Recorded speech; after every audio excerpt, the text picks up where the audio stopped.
everyone, I'm Kristen from Be Healthy Nutrition. Today's topic is about how to customize the Mediterranean diet for plant, fish, and meat eaters. The information in this video comes from the April-May issue of Todays Dietitian magazine. The Mediterranean diet is a healthy and delicious diet, but some people might feel like they can't follow it because of the restrictions, and also because they might not like certain traditional Mediterranean foods. So I'm going to explain how to conquer these barriers.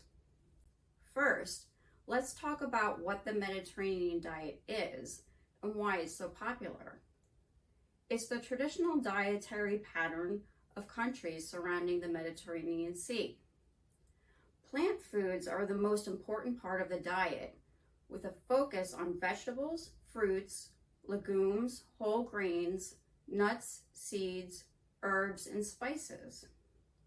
Olive oil is the main source of added fat.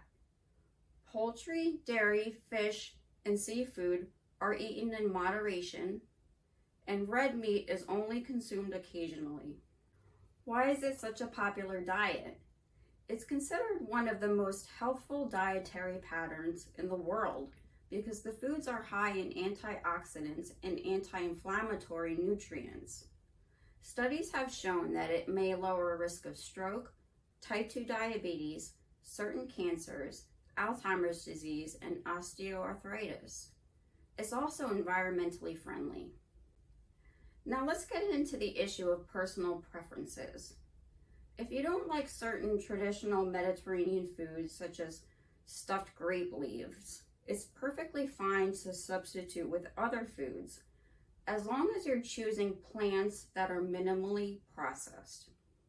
For example, a lot of Mediterranean recipes are now including avocados, which aren't considered a traditional Mediterranean food, but fit into the Mediterranean diet pattern.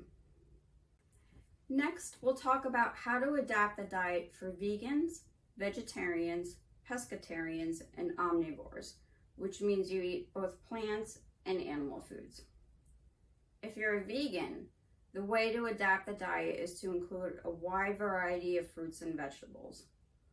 Also, it's important to replace the nutrients found in eggs and dairy. So options for milk include almond milk, soy milk, and pea milk.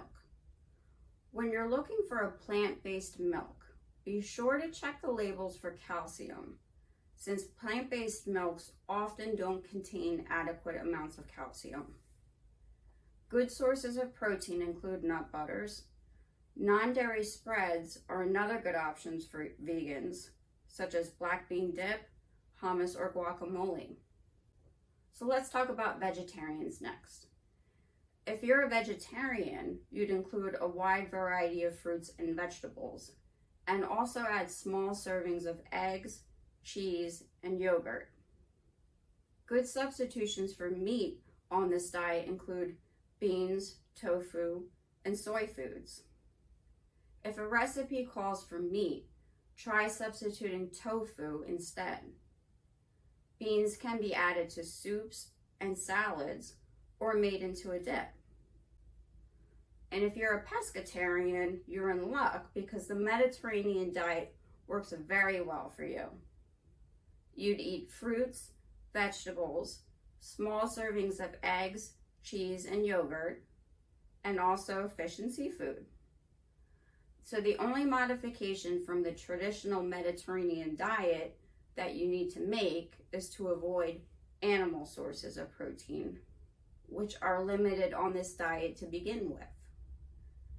It's recommended to consume fish at least twice per week, especially fatty fish, such as salmon or tuna.